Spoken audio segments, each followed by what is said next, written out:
Realtree's Midwest Whitetail is brought to you by Cabela's, Cuddyback, America's Best Bowstrings, Drake Non-Typical, Easton Arrows, Frigid Forage, Fuse, Grizzly Coolers, Hoyt, and Realtree.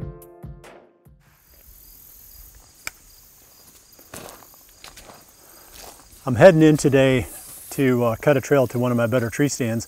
I thought I'd stop and offer a quick tip about entry and exit routes. A lot of it's pretty straightforward. You want to try to find a way to get to and from your tree stands where the deer don't know that you're coming and going. You may think that it's not a big deal if they know that you're leaving, but the problem is you educate those deer, then they're harder to hunt in that same area in the future.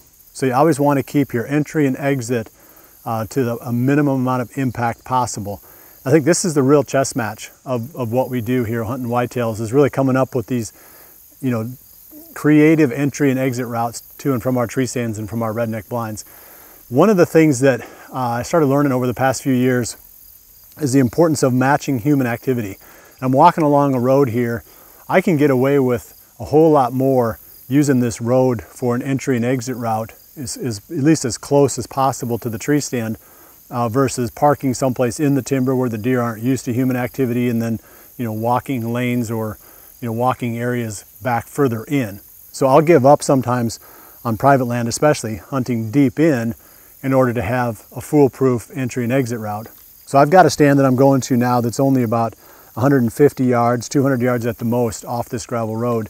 So all I have to do then is clear that last little part out.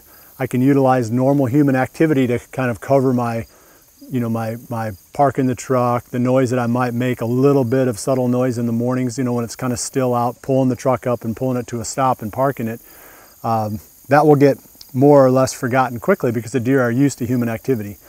I've got spots where I actually park in people's yards, and that works dynamite. I mean, if I've got a tree stand, let's say not too far away from somebody's house, I get permission from them, pull right up, park in their driveway, park right next to the buildings, whatever.